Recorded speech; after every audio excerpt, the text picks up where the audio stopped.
East Coast Lost Boy. Welcome to BAM Fight Club Podcast. I'm Colby, this is Fern, and we're previewing UFC Fight Night, Volkov vs. Aspinall, taking place this Saturday on March 19th, 2022 in the O2 Arena in London, England. Prelims start at 10 a.m., main card at 1 p.m. Pacific. This is the first fight card outside of America in quite some time. First up, we have Herbert versus Ilia Tupurya. Herbert coming in as a plus 370 underdog, Tupurya coming in as a negative 490 favorite. Fern, how'd you break down this fight? So this is an interesting fight. Excited about this. This is going to be a striking matchup between these two guys. Herbert trains with Leon Edwards. Definitely has good stand-up, good footwork, good movement. Leon Edwards, again, is a top challenger, that will be fighting for the welterweight the welterweight belt this summer, I'm expecting, right? And his last fight against Kama Worthy was very good, like striking wise, very precise. I was excited to watch the different combos that he did. He's got multiple round one finishes due to his style. He's quick to circle, quick to pivot, hands high, elbows together.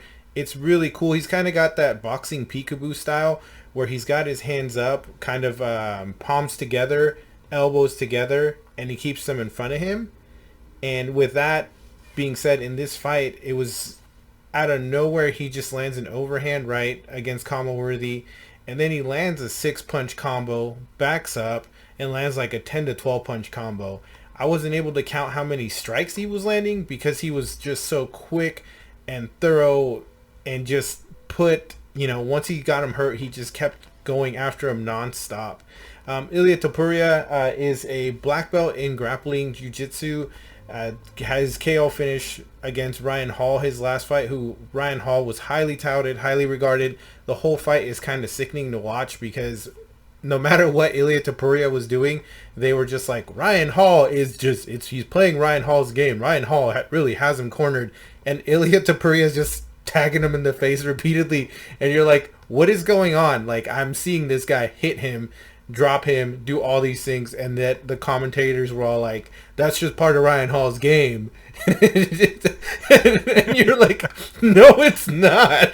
But Ryan Hall has that kind of style that led everyone to believe that he was still having the advantage despite Tupurya just tagging him over and over.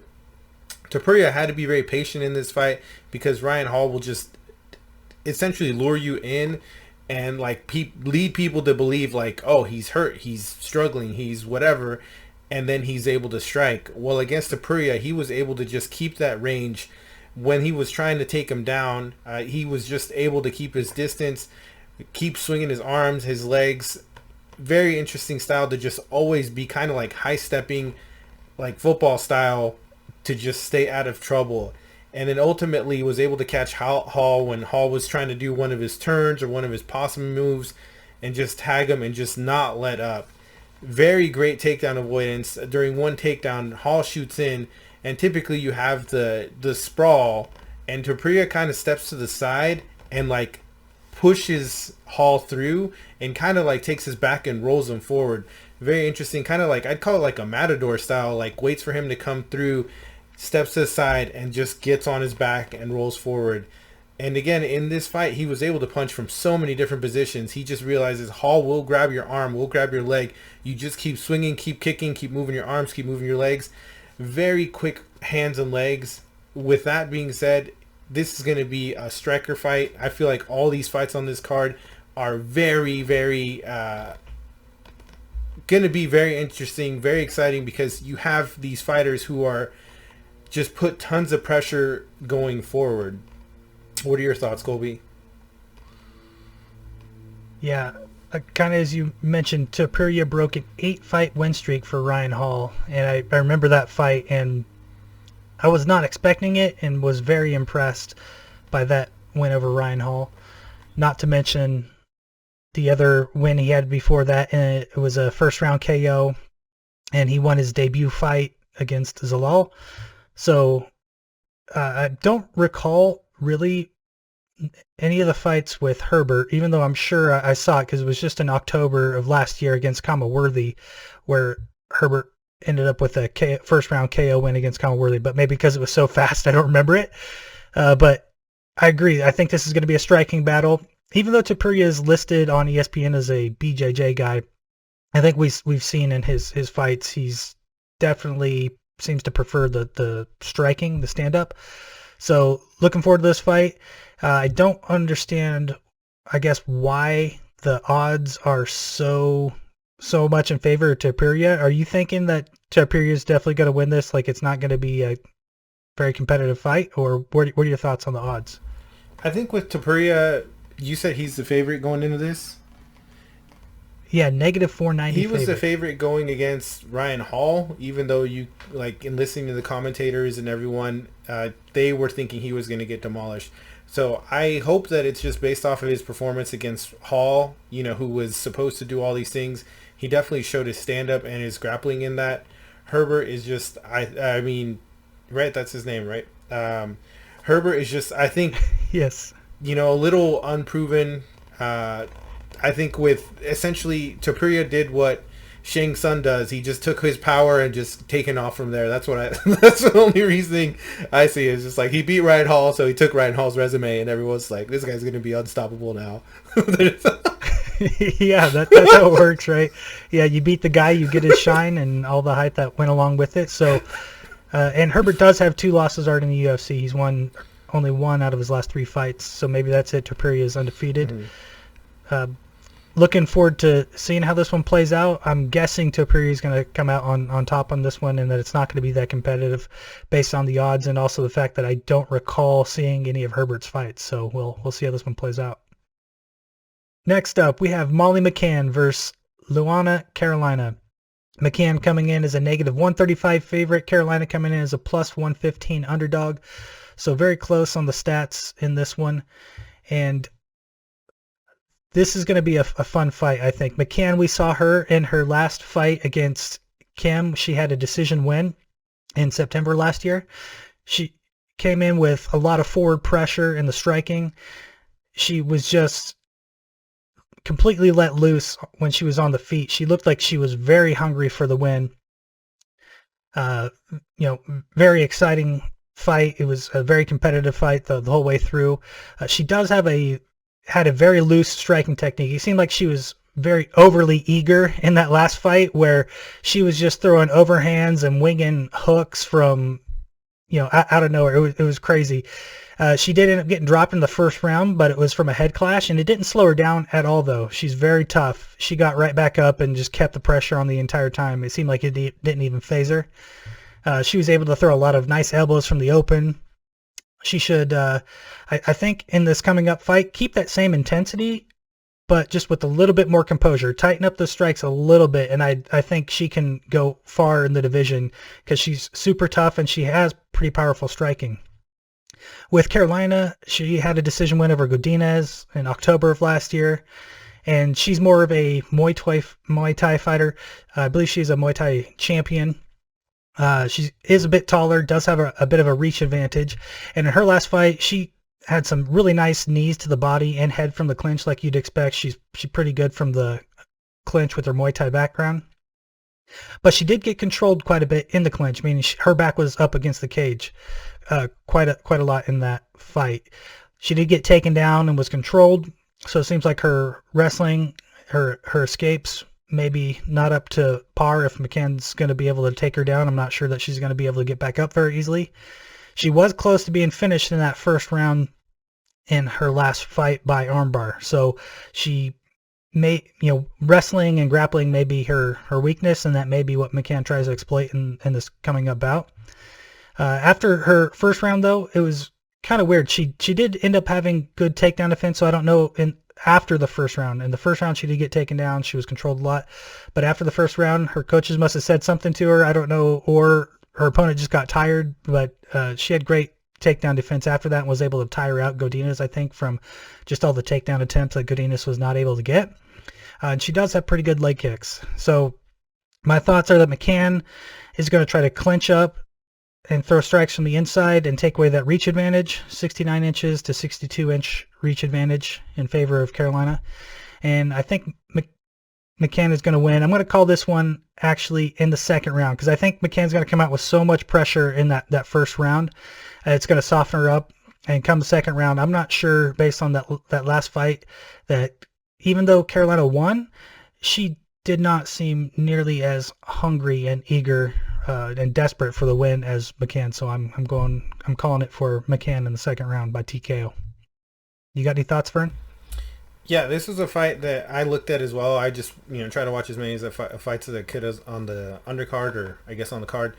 And in looking at the stats, I was like, this is not going to be an interesting fight to watch because Mccann just won by decision, and so did Carolina. But you watch those fights, and they're very exciting decision wins, I think.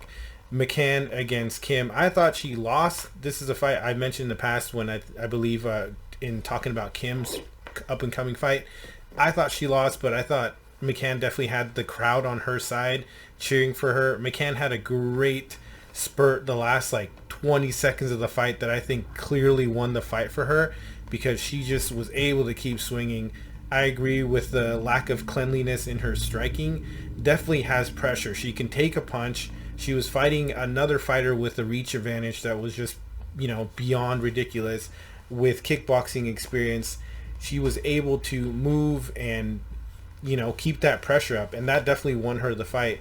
With Carolina, I think that she definitely needs to work on her wrestling and prioritized it. I believe she mentioned that in her victory with versus Lupi. But Lupi had fought a week before, so I think that might have affected her ability. Lupi was the smaller fighter, but was able to, take her down and control her somewhat on the ground. So this is going to be, I think, striker versus grappler fight. I hope it stays standing so that I can see what Mccann's pressure is really like. And, That's a great point you made about Lupe in her fight. She had gone up a weight class and I think was on a 1 week turnaround or something crazy like that. So the fact that might explain why in the first round she was able to take her down and control her. And after that, she just didn't have the gas tank. But I think that says something too. If the smaller fighter, who's on a 1 week turnaround is able to control you that much, what's somebody going to do like Mccann, who's actually in that weight class and, has good preparation time. And also, if you just look at the output, Mccann's fight was definitely much more exciting than Carolina's. Carolina's total strikes in her last fight was 86, whereas Mccann, I think, had, 130 total strikes in her fight. So it was definitely more of a stand-up battle between Mccann and Kim, even though Mccann still got 2 takedowns and still had some control time. And Kim also had some takedown attempts and had some control time. So to get that many strikes when there was also some grappling going on, I feel like Mccann's going to be the volume, or putting out the volume that's going to overwhelm Carolina and ultimately take her out. Yeah, I wouldn't be surprised if this fight ends up being fight of the night, and hopefully getting more people to start following the female fans, the female fighters. These girls definitely put on their last fight. Exciting matches. I was telling you, I was not excited about watching it, seeing that there were decision victories, and seeing that a lot of their recent victories or recent fights have been decisions. It's crazy the amount of decisions these two have, but I believe that they've been close and exciting fighters to watch, and these are going to be those kind of fighters that bring it every time. Absolutely. Next up, we have Gunnar Nelson versus Takashi Sato. Nelson coming in as a negative 450 favorite versus Sato as a plus 350 underdog. How'd you break down this fight, Fern? This is going to be a striker versus grappler fight. Gunnar Nelson, for those of you guys who don't know, actually used to train in Oregon. I have a co-worker who used to go to Redmond High School, and Gunnar Nelson used to come through and train in Oregon with wrestling programs and wrestling teams. So there is a local connection, I guess, more or less. Gunnar Nelson trains with Team SBG Ireland, Conor McGregor. You see it in his last fight against Gilbert Burns, that Conor McGregor style karate pounce that he does with the jab out in front and quick to go, kind of point fighting style. And his last fight was against Gilbert Burns, which interestingly enough is trained by Henry Hooft. And this opponent, Sato, is also trained by Henry Hooft. So you might think that, Sato is going to have an advantage having seen his teammate having fought Gunnar. Gunnar has a great grappling pedigree. You see his takedowns, his control on the ground. I would think, to me, back in the day, like I'd heard of Gunnar Nelson, and he has the reputation that I think Ryan Hall has now, where he was just expected to control people on the ground, dominate, fought a lot of grappling heavy fighters back in the day. And, you know, although he's got losses to Burns and Edwards recent by decision, he's got an exciting style. When you see him grappling, he's very solid. Like, he plants his knees, puts his elbows on the, like, in their stomach, hands on their shoulders, hands on their elbows, hands on their bicep. Just very controlling, heavy pressure. I would say he's got a wrestling style grappling, you know, technique where wrestlers are very good at putting all their weight onto whatever points they're putting on their opponent. That's how he is with his hands, his knees, his elbows, his shoulders. Very specific on where he puts his hands on his opponent.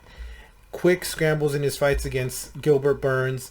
I thought it was a very close fight. I wouldn't have been surprised if he won or lost.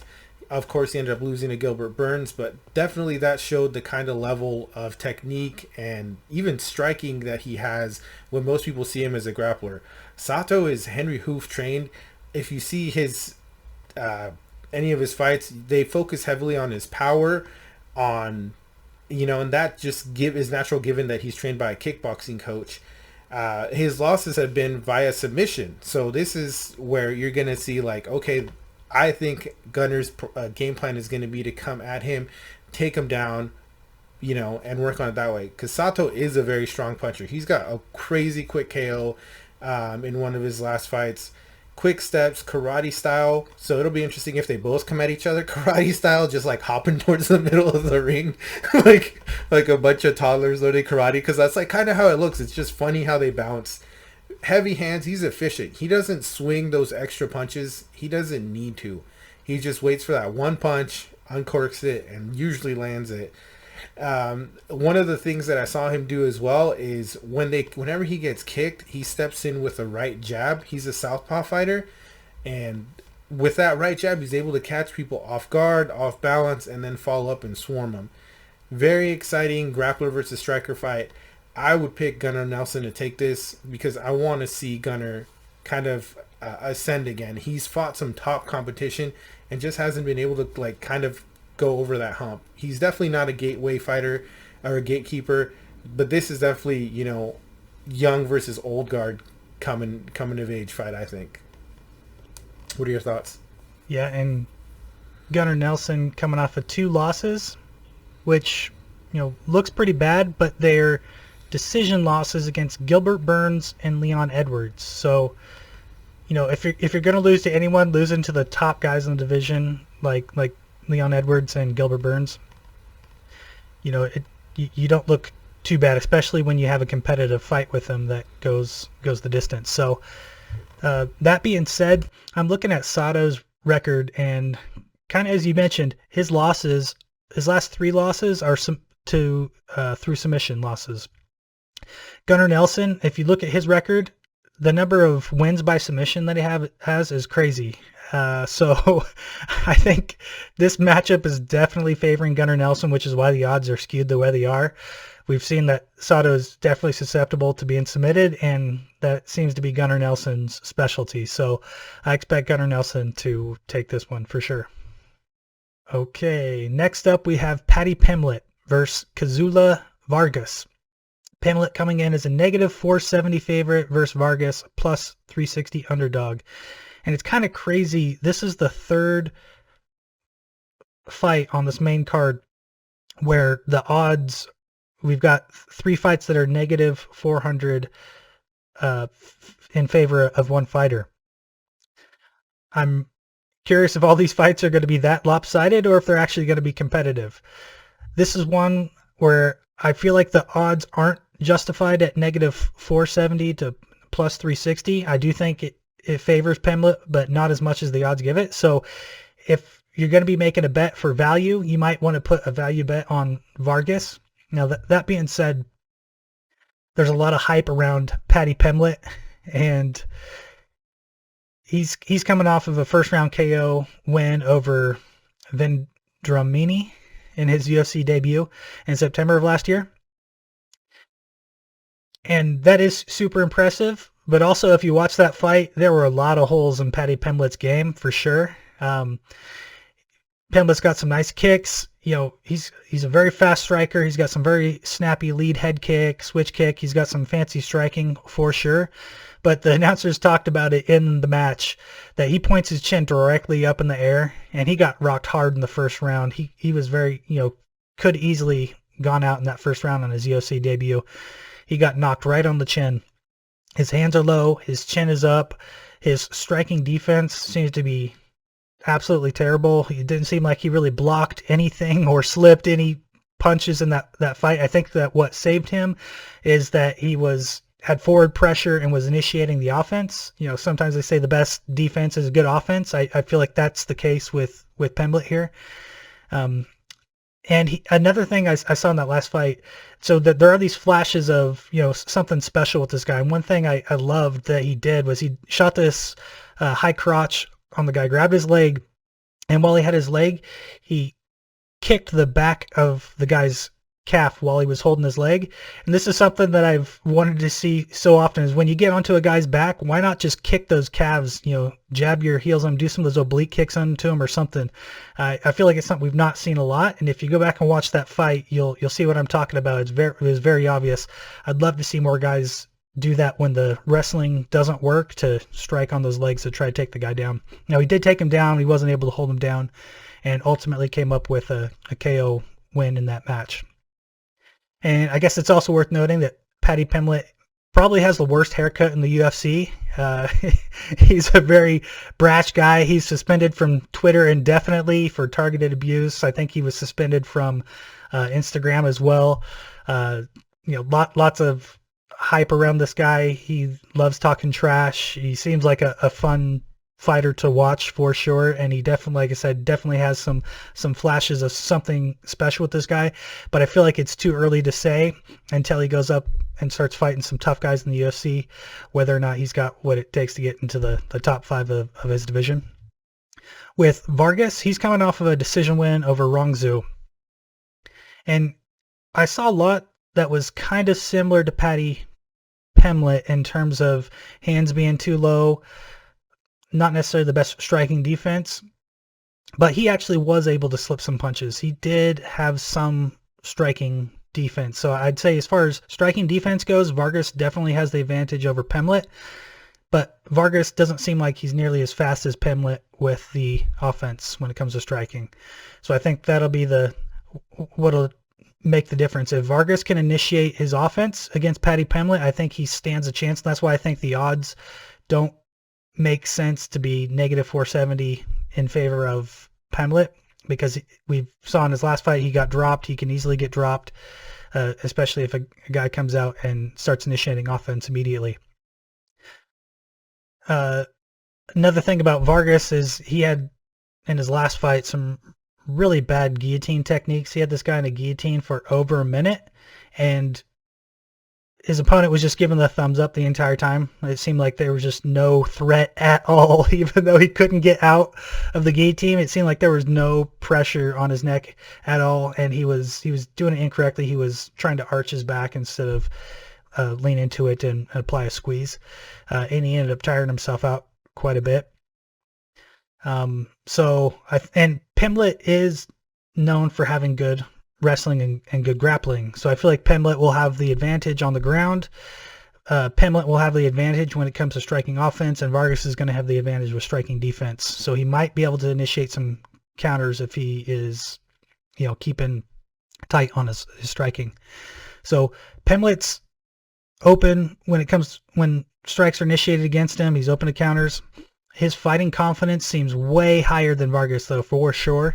This guy, not only is there a lot of hype around him, but he believes all that hype. I feel like when I'm watching him in there, I think that's the reason for him wanting to be so eager to jump into initiating the offense. He really wants to, make a statement with a great knockout. Given that, I just think Pimlet's going to come out on top. I think how this fight's going to play out is that Pimlet's going to initiate his offense. and because he's faster, he's going to be able to land. This could be ended in the first round. But if it's not, I also would not be surprised if Vargas, keeps his hands up, keeps his chin tucked, is able to do some counters, and take advantage of the fact that Pimlet's going to be wide open when he's coming in with his offense. So looking forward to this one. Do you got any thoughts on this one, Fern? I am interested to watch Pimlet for the opposite reason that most people are watching him. Most people want to see him win. I want to see him lose. Sorry. The gimmick, the stuff, I don't like the style. I will admit he's very, very talented. I believe he's Cage Warriors champion. You mentioned a great point that he just kind of comes out with a wide open style, which for, a person who's a champion in another organization, you want to see like some polished, refined technique. It works for him though. So kudos to him for making that happen. You bring up a good point about some of the interesting techniques that he used, that where he's striking the body when certain movements aren't working. I'm surprised that isn't more of a thing, because you see it in striking where they try to attack the leg, so to kind of shut down the takedown or shut down a power puncher so that they're not able to base.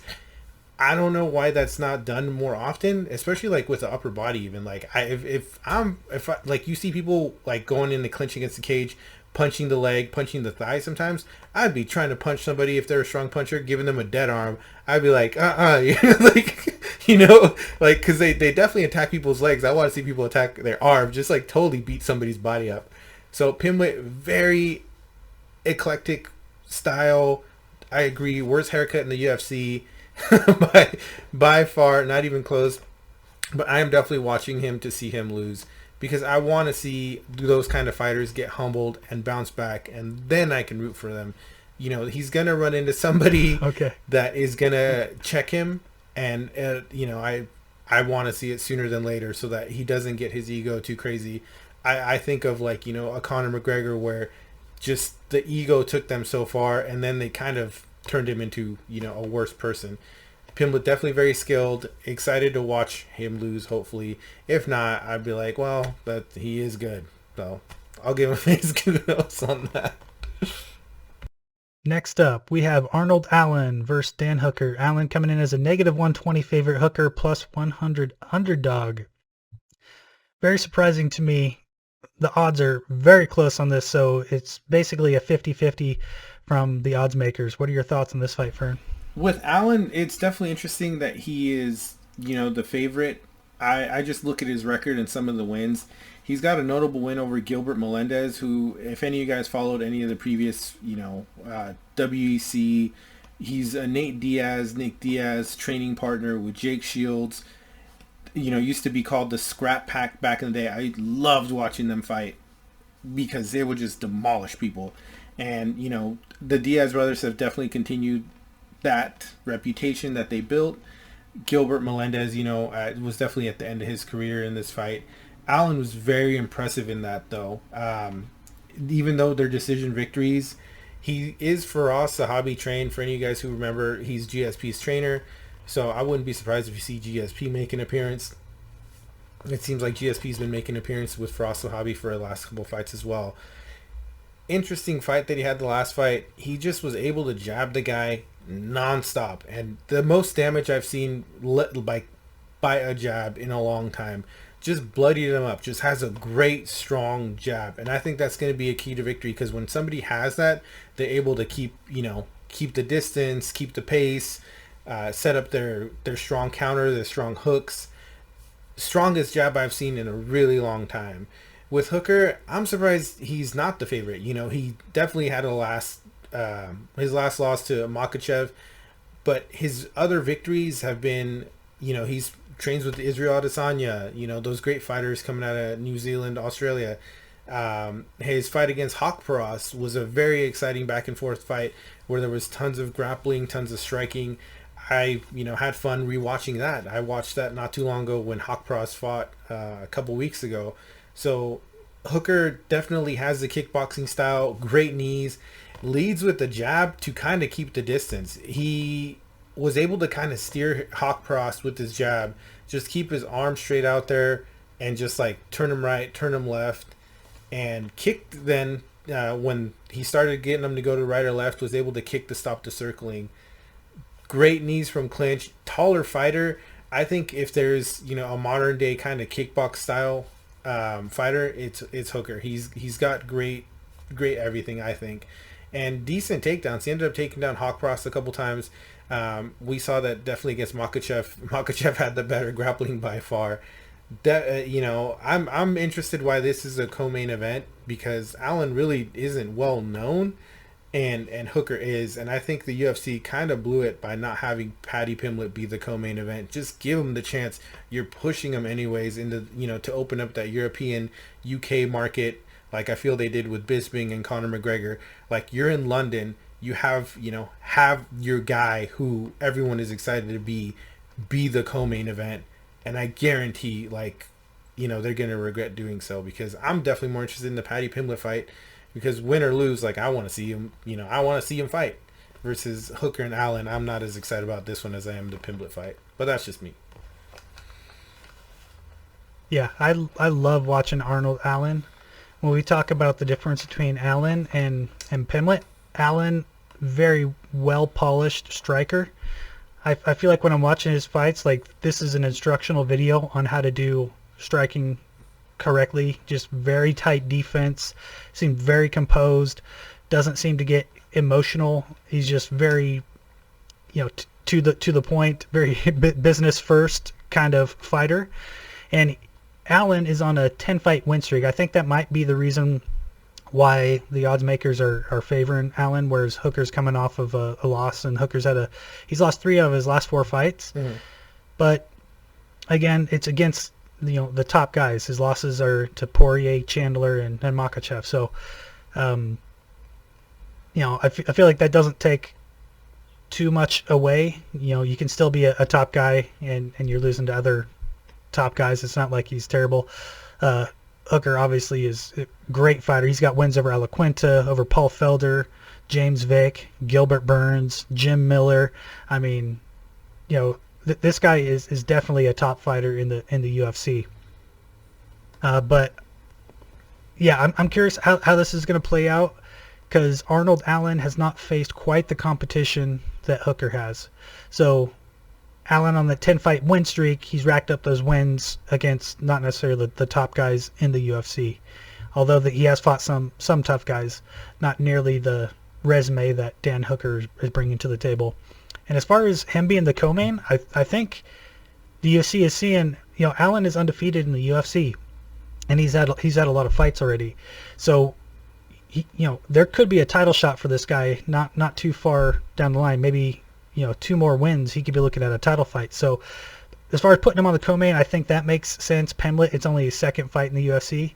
So I get that it's in England, but in terms of,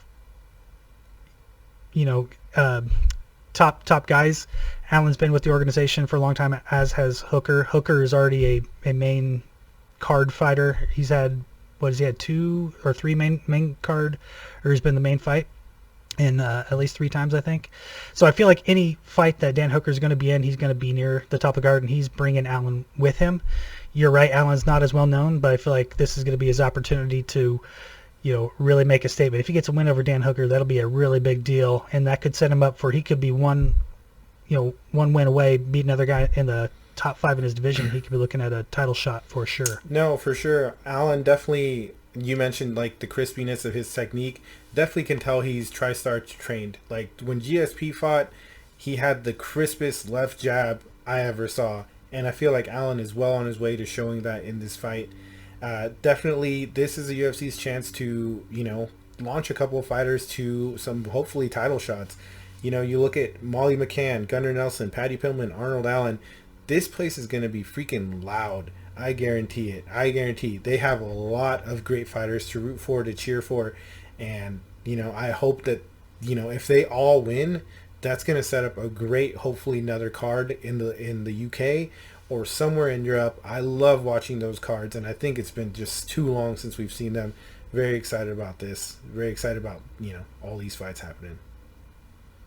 For the main event, Alexander Volkov versus Tom Aspinall. Volkov coming in as a plus 110 underdog versus Aspinall, negative 130 favorite. What are your thoughts on this one, Fern?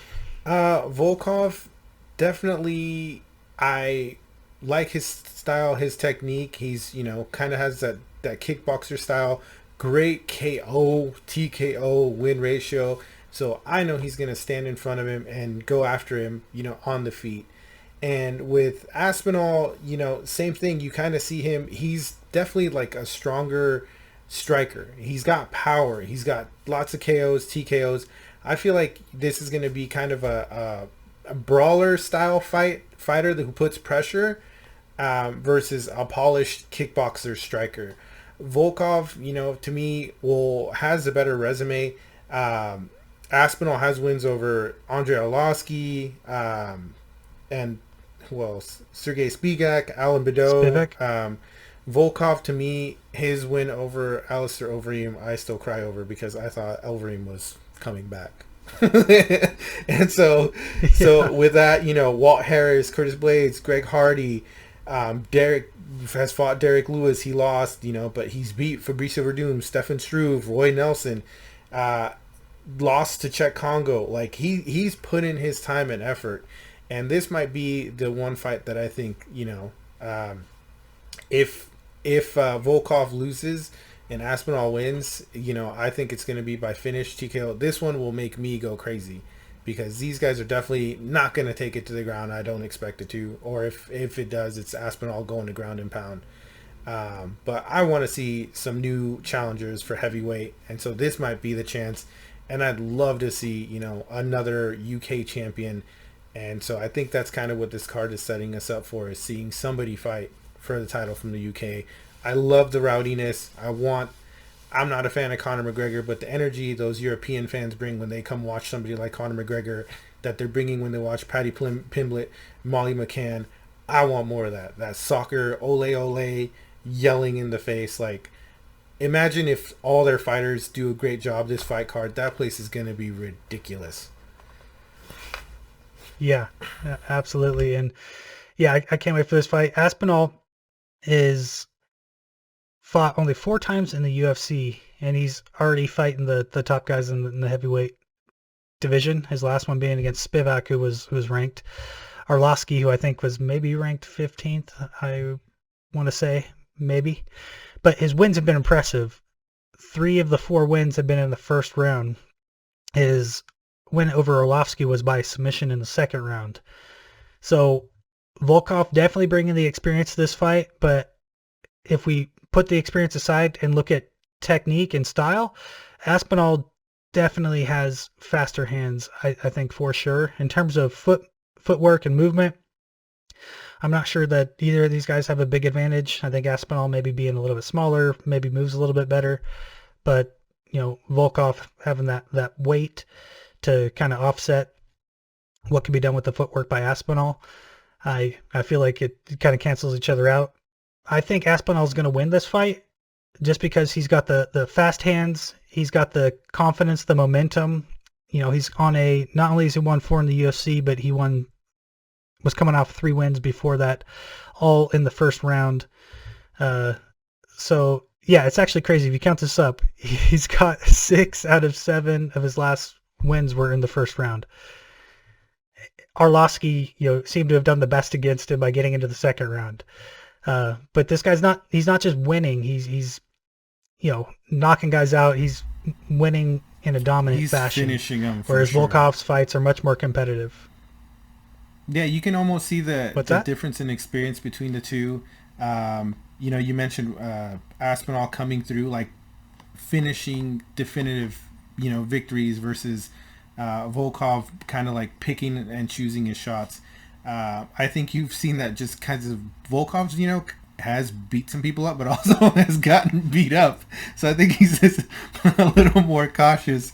Whereas Aspinall, I think, until he faces somebody like that, he's just going to keep fighting through people, powering through people, and having the success he's having. So I think this is a great fight. Like, I love heavyweight fights. I wish there were more of them. I think of the last good one we saw, which was Bam Bam against Lewis. I love those.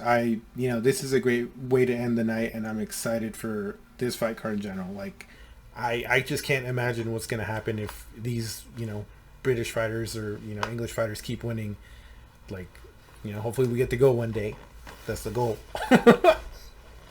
Yes, absolutely. Thanks again, everyone, for joining us. Appreciate the love, the likes, the subscribes. Keep subscribing. That's where we're pushing everyone to, on Facebook, on Instagram. If you click on something, you're going to end up on our YouTube because we need it. It's looking great, feeling great. Thanks for following us on this journey. We're getting lots of love, lots of reactions, and, hope you guys are enjoying the video, the beats, the funny takes, all that stuff, because we are having a blast doing it. Either way, check into this weekend's UFC fight, because we will be. West Coast Talk.